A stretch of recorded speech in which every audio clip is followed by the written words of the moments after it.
क्या सच में Vasco D gamma ने 1498 में भारत की खोज की थी?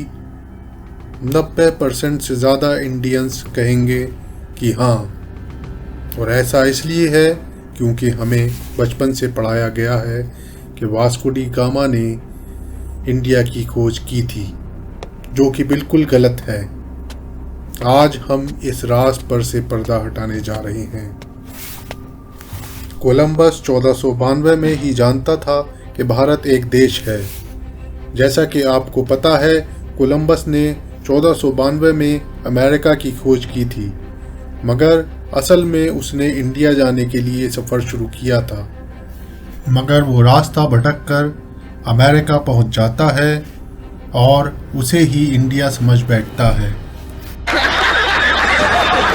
और वहाँ के मूल निवासियों को नाम देता है रेड इंडियन। कोलंबस अमेरिका को इंडिया समझता रहा। यूरोपियन बहुत पहले से ही ज़मीन के रास्ते से होते हुए भारत आया जाया करते थे। ये रास्ता बैजेंटियम होकर निकलता था, जो पहले एक ग्रीक सिटी था। 1453 में ऑटोमन ने बैजेंटियम को जीत लिया और यूरोपियन को ज़मीन के रास्ते भारत आने में बहुत परेशानी होने लगी।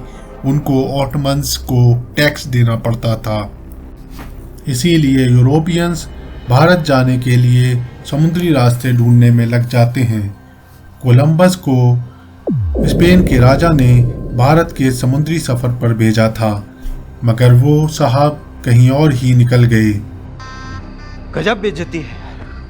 कोलंबस के सफ़र के 5 साल बाद 1497 में वास्को डी गामा एक विशाल जहाज़ और 200 साथियों के साथ भारत का सफ़र शुरू करता है। उसके साथ 4 और जहाज़ भी थे। पहले वो अफ्रीका पहुंचता है, लेकिन उसको जल्द ही पता लग जाता है कि ये भारत नहीं है।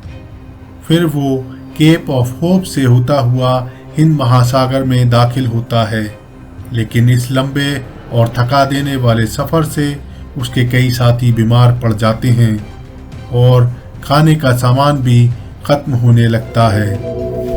इसलिए वो मोज़म्बिक में रुकने का फ़ैसला करते हैं और वहाँ के राजा को बहुत सारे तोहफे देकर भारत की जानकारी और रास्ता पूछ लेते हैं और ज़रूरत के हिसाब से खाने का सामान भी ले लिया।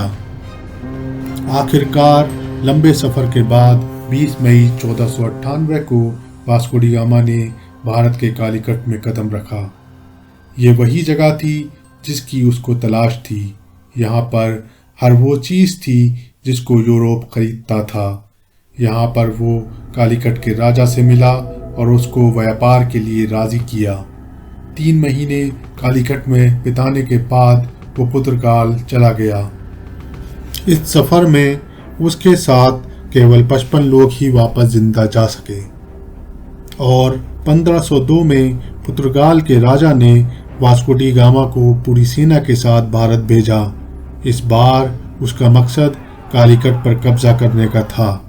बड़ा हरामी हो बेटा। उसने कालीकट पर बड़े हमले किए, जिसके बाद कालीकट के राजा को संधि करने के लिए मजबूर कर दिया। ये वास्को डी गामा की बड़ी जीत थी।